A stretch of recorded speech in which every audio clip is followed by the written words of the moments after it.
नमस्कार प्यारे बच्चों और प्यारे माता पिता, आप सभी का स्वागत है हमारे प्यारे से YouTube चैनल कथा सागर में, जहां हर कहानी होती है मजेदार, रंगीन और सीख से भरी हुई।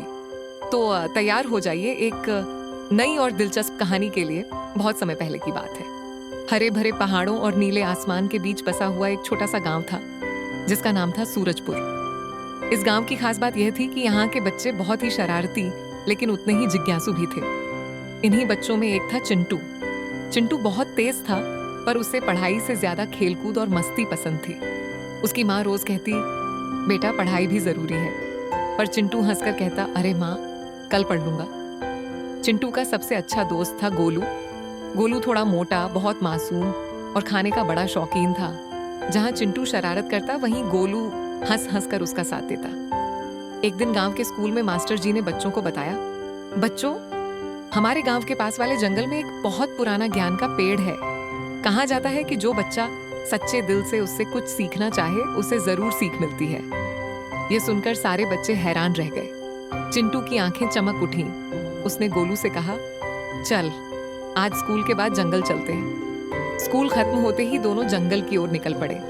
जंगल में बड़े बड़े पेड़, चिड़ियों की चहचहाहट और हवा की सरसराहट थी। थोड़ा अंदर जाने पर उन्हें एक बहुत बड़ा, चमकदार और अनोखा पेड़ दिखाई दिया। अचानक पेड़ से एक मीठी आवाज आई, कौन हो तुम बच्चे? गोलू डर के मारे चिंटू के पीछे छिप गया। चिंटू ने हिम्मत करके कहा, मैं चिंटू हूँ और ये मेरा दोस्त गोलू। क्या आप ही ज्ञान का पेड़ है?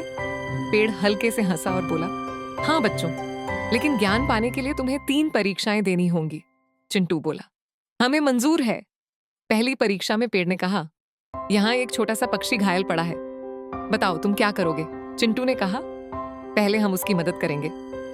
गोलू ने तुरंत अपने रुमाल से पक्षी का पंख बांधा और उसे पानी पिलाया। पेड़ खुश होकर बोला, तुमने दया दिखाई, ये पहली सीख है। दूसरी परीक्षा में पेड़ ने कहा, मान लो तुम्हारे पास सिर्फ एक रोटी है और सामने भूखा बच्चा है। गोलू ने बिना सोचे कहा, हम आधी रोटी उसे दे देंगे। चिंटू मुस्कुराया और सिर हिला दिया। पेड़ ने कहा, साझा करना दूसरी बड़ी सीख है। तीसरी परीक्षा में पेड़ ने एक चमकता हुआ खिलौना दिखाया और बोला, अगर यह तुम्हारा हो सकता है, लेकिन इसके बदले तुम्हें झूठ बोलना पड़े, तो क्या करोगे? चिंटू ने थोड़ी देर सोचा और बोला, हमें खिलौना नहीं चाहिए, झूठ बोलना गलत है। पेड़ बहुत खुश हुआ। उसकी शाखाओं से सुनहरी रोशनी निकली और उसने कहा, तुम दोनों पास हो गए। याद रखना, ज्ञान किताबों से ही नहीं, अच्छे कर्मों से भी मिलता है। अचानक रोशनी गायब हो गई और पेड़ फिर साधारण दिखने लगा। चिंटू और गोलू खुशी खुशी घर लौट आए। अब चिंटू रोज मन लगाकर पढ़ने लगा और गोलू हर किसी की मदद करने लगा। कुछ समय बाद पूरे गांव में उनकी समझदारी की मिसाल दी जाने लगी। मास्टर जी ने कहा, देखो